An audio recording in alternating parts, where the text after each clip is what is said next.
Hello students. तो आज का हमारा टॉपिक है स्टैटिक फ्रिक्शन। इसे हम हिंदी में स्थैतिक घर्षण बल कहते हैं। तो आइए इसे समझने का प्रयास करते हैं। What is static friction? आप स्क्रीन पर देख रहे हैं टू बॉडीज हैं। जो बॉडी ए है वो बॉडी बी के ऊपर पड़ी हुई है। हमने बॉडी ए को क्या किया है, स्ट्रिंग के साथ बांध दिया है, बाइंड कर दिया है। ये स्ट्रिंग आगे पुली के ऊपर से जा रहा है and attach with the pan. अब हम क्या करते हैं, पैन में वेट इंसर्ट करते जाते हैं। दैट मीन्स हमने बॉडी ए के ऊपर बल लगाना शुरू कर दिया है। लेकिन स्टूडेंट्स, आप क्या देख रहे हैं, जो बॉडी ए है जैसे जैसे हम बल उस पर लगाते जा रहे हैं, फोर्स बढ़ाते जाते हैं, लेकिन बॉडी है वो खिसक नहीं रही। दैट मीन्स कुछ ना कुछ ऐसा बल है जो इसे गति में नहीं आने दे रहा। वो बल क्या कहलाता है? स्थैतिक घर्षण बल, जो इसे क्या है, गति में नहीं आने देता। जब हम इसके ऊपर बल को अप्लाई करते हैं, बल लगाते हैं। आइए इसकी डेफिनेशन को पहले डिस्कस कर लेते हैं। The static friction is the opposing force.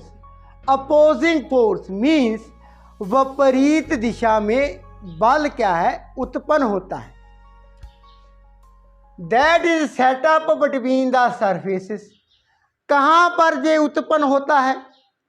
जहाँ पर दोनों बॉडीज का जो क्षेत्र संपर्क में है, मीन्स जहाँ पर एरिया क्या है, कांटेक्ट में है दोनों बॉडीज का, वहाँ पर ये उत्पन्न हो जाता है। आगे, when one body tends to slide over the surface of another body, तो जब एक बॉडी दूसरी बॉडी के क्या है, ऊपर पड़ी हुई है और उस पर हम बल लगा रहे हैं, तो जो उसे गति से आने से रोकता है वो है स्थैतिक घर्षण बल। किस दिशा में उत्पन्न होता है? विपरीत दिशा में। कहाँ पर उत्पन्न होता है? जहाँ पर दोनों बॉडीज का जो क्षेत्र है वो संपर्क में है। एंड स्टूडेंट्स, जब हमने बल लगाया है किस पर, बॉडी ए पर, tends to slide over the surface of another body, तो ये जो बॉडी है वो कोशिश तो कर रही है गति में आने के लिए, लेकिन गति में नहीं आ रही। वो इसलिए नहीं आ रही, जो स्थैतिक घर्षण बल है जो विपरीत दिशा में उत्पन्न हुआ है, वो उसे क्या है, गति में आने से रोकता है। तो ये है students static friction, that is स्थैतिक घर्षण बल। तो आइए इसके बारे में और डिटेल में जान लेते हैं। तो स्टूडेंट, जो स्थैतिक घर्षण बल है उनके इम्पोर्टेंस हम पॉइंट्स को डिस्कस कर लेते हैं। The static friction depends on the nature of surfaces of two bodies in contact. तो जो स्थैतिक घर्षण बल है वो इस बात पर निर्भर करता है, दोनों बॉडीज हैं ए एंड बी, इनकी सतह कैसी है, चिकनी है, कम चिकनी है, डिफरेंट मटेरियल से बनी हुई है। मीन्स दोनों जो सतह हैं, जहाँ पर दोनों बॉडीज की सतह का जो संपर्क क्षेत्र है वो कैसा है, उन पर स्थैतिक घर्षण बल निर्भर करता है। उन दोनों सरफेसेस की, उन दोनों सतह की प्रकृति कैसी है, उनकी नेचर कैसी है, उन बात पर जो स्थैतिक घर्षण बल है वो निर्भर करता है। आइए आगे। The static friction does not exist by itself when there is no applied force, there is no static friction. तो ये बहुत इंपॉर्टेंट पॉइंट है। जो स्थैतिक घर्षण बल है, इसका जो अस्तित्व है, इसकी जो एग्जिस्टेंस है, वो अपने आप नहीं होती। मीन्स ये बॉडी ए है, बी के ऊपर पड़ी हुई है, हमने इस पर बल अप्लाई नहीं किया, हमने इस पर बल नहीं लगाया, तब क्या होगा? क्या तब स्थैतिक घर्षण बल था? नहीं था। स्थैतिक घर्षण बल उस समय उत्पन्न होता है जब हम बॉडी पर बल लगाना शुरू करते हैं। यदि बॉडी पर बल नहीं लगा रहे, तब जो स्थैतिक घर्षण बल है वो एग्जिस्ट नहीं करता, वो नहीं होता। आगे, it comes into play only when the applied force tends to move the body. जैसे मैंने पहले ही बता दिया है, स्थैतिक घर्षण बल तब ही उत्पन्न होगा जब हम बॉडी पर, जहाँ पर बॉडी कौन सी है ए, इस पर बल लगाना शुरू करते हैं, तब ये बल उसी समय उत्पन्न हो जाता है। When the applied force tends to move the body, तो जो हमने बल लगाया है वो इसको क्या करता है? गति में आने के लिए क्या करता है? वो प्रयास करता है। बॉडी क्या है? जो जिस पर हमने बल लगाया है, मीन्स ए बॉडी पर हमने बल लगाया, तो बल लगाने पर ये क्या है? बल लगाने का हमारा मोटिव क्या है? टेंड्स टू मूव, बॉडी को हम मूव करना चाहते हैं, लेकिन बॉडी अभी मूव नहीं हो रही। बल हम लगा रहे हैं, टेंड्स टू मूव, इसे हम मूव करना चाहते हैं, लेकिन अभी जो बॉडी है वो विराम अवस्था में ही है। तो जैसे जैसे हम बल लगाते जाते हैं, स्थैतिक घर्षण बल क्या है? उत्पन्न होता जाता है। आइए आगे के जो और इंटरेस्टिंग पॉइंट्स हैं रिगार्डिंग टू स्टैटिक फ्रिक्शन, उन्हें हम डिटेल में डिस्कस कर लेते हैं। सो स्टूडेंट, आगे का जो पॉइंट है, the static friction opposes the impending motion. Impending motion का क्या मीनिंग है? इम्पेंडिंग मोशन होता है जो निकट में गति ऑब्जेक्ट की होगी, उसे हम इम्पेंडिंग मोशन कहते हैं। कैसे? स्टैटिक फ्रिक्शन, जो स्थैतिक घर्षण बल है, ये रोकता है opposites the impending motion means जो निकट में गति होने वाली है उसे स्थैतिक घर्षण बल रोकता है। कैसे? जैसे आप देख रहे हैं ऑन द स्क्रीन, हम पेन में क्या करते हैं, वेट डाल रहे हैं, मीन्स हम बॉडी ए पर बल लगा रहे हैं, लेकिन जो बॉडी है वो नहीं खिसक रही। यदि स्थैतिक घर्षण बल ना उत्पन्न हुआ होता तब तो ये बल लगाने पर गति में आ जानी थी बॉडी, लेकिन आ नहीं रही। मीन्स जैसे जैसे हम बल बढ़ाते चले जाते हैं तो जो स्थैतिक घर्षण बल है वो जो उत्पन्न होता जाता है वो इसे गति में आने से रोकता है। लेकिन स्टूडेंट, एक समय ऐसा भी आता है जब हम इतना बल लगा देते हैं तब बॉडी क्या है, आप देख रहे हैं, वो क्या है, खिसकना शुरू कर देगी। उस समय जो फ्रिक्शन होगी वो कहलाती है काइनेटिक फ्रिक्शन। लेकिन हम क्या बात कर रहे हैं, हम बात कर रहे हैं स्थैतिक घर्षण बल की।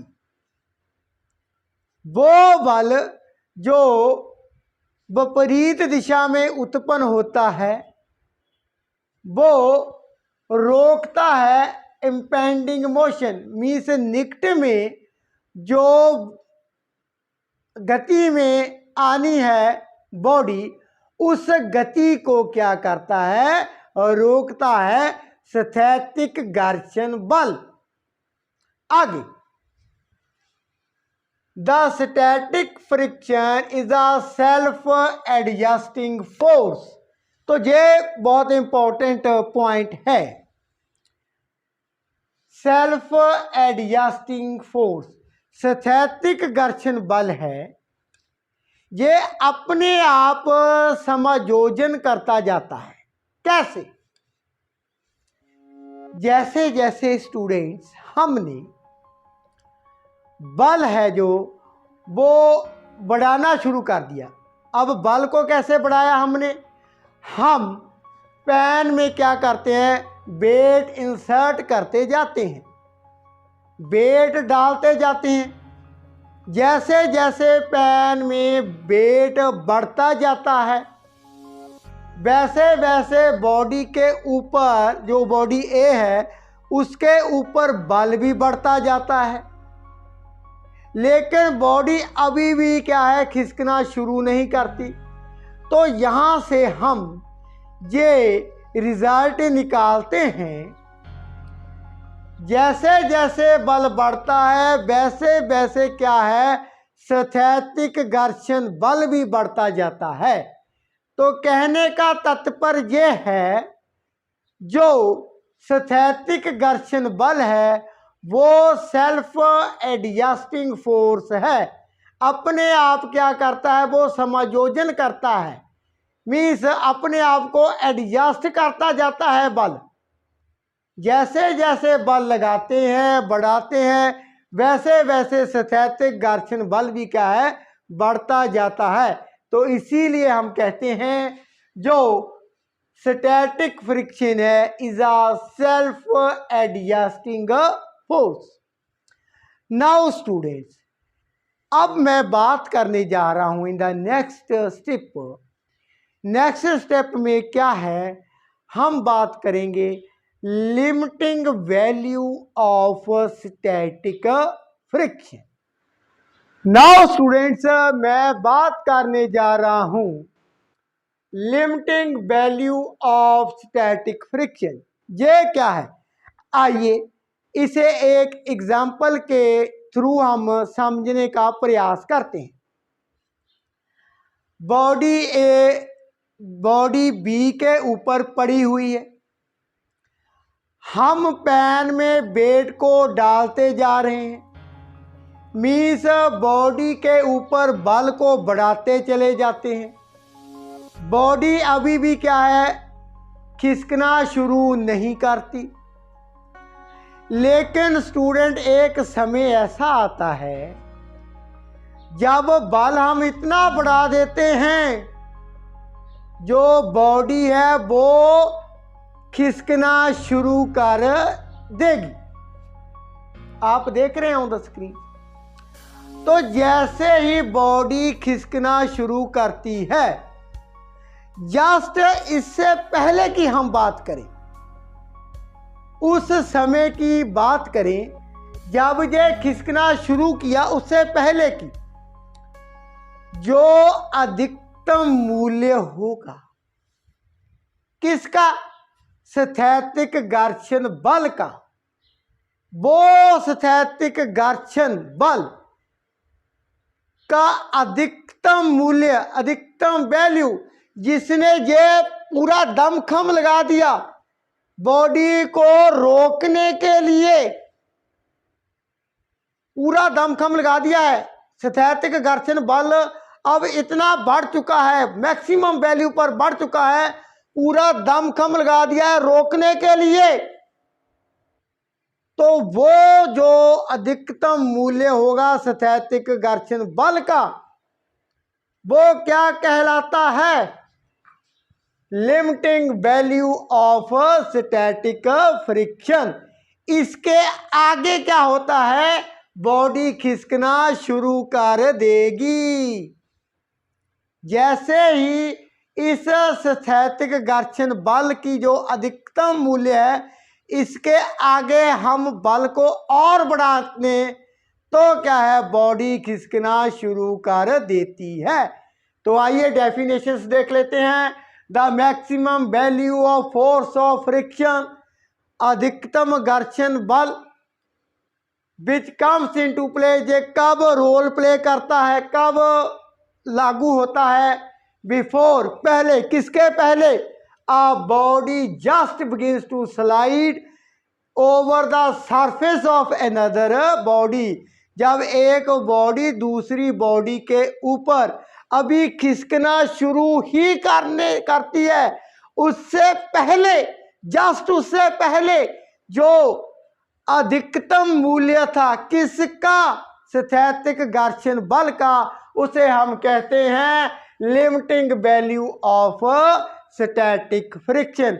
आइए एक और डेफिनेशन को डिस्कस कर लेते हैं। Limiting friction is the maximum opposing force, ये विपरीत दिशा में अधिकतम बल उत्पन्न हुआ है, दैट कम्स इनटू प्ले, कब ये रोल प्ले करता है, when body is just at the verge, verge का क्या मीनिंग है, वो उस सीमा पर, उस किनारे पर पहुंच चुकी है बॉडी, किस किनारे पर, of moving over the surface of another body, means अब वो इस हद तक, इस किनारे पर, इस समय सीमा की हद तक पहुंच चुकी है, अब वो मूव करने ही वाली है। मूव करने से जस्ट पहले जो अधिकतम मूल्य है किसका, स्थैतिक घर्षण बल का, मीन्स जो विपरीत दिशा में बल है उसकी अधिकतम मूल्य वो क्या कहलाता है, limiting value of static friction. आइए इसके बारे में और डिस्कस कर लेते हैं। So student, the limiting value of static friction is independent, ये डिपेंडेंट नहीं है, किस पर डिपेंडेंट नहीं है, मीन्स किस पर निर्भर नहीं करती, the area of surfaces of two bodies in contact, means हमारे पास बॉडी ए एंड बी है, जो दोनों बॉडीज की सतह का क्षेत्र संपर्क में है, उस पर limiting value of static friction है वो निर्भर नहीं करती। आगे, it is a directly proportional to normal reaction. तो नॉर्मल रिएक्शन जितना ज्यादा होगा उसके सीधे अनुपात में है। मीन्स जो limiting value of static friction है वो भी उतनी ज्यादा होगी। Limiting value of static friction सीधे अनुपात में है किसके? नॉर्मल रिएक्शन के। नॉर्मल रिएक्शंस मीन्स बॉडी ए ने बी के ऊपर बल लगा दिया है। अब बी ने उतना ही बल विपरीत दिशा में ए पर लगा दिया है, नॉर्मल रिएक्शन।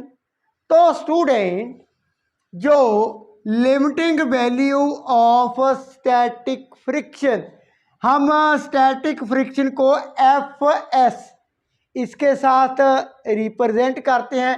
एफ के फुटर में S limiting value of static friction के लिए, यहाँ पर हम मैक्सिमम लिख लेते हैं। इन शॉर्ट, ये सीधे अनुपात में है नॉर्मल रिएक्शन। प्रोपोर्शनैलिटी कांस्टेंट को मैं हटाने जा रहा हूं। F S maximum equal to mu S multiply by R. Mu S क्या है? Coefficient of static friction.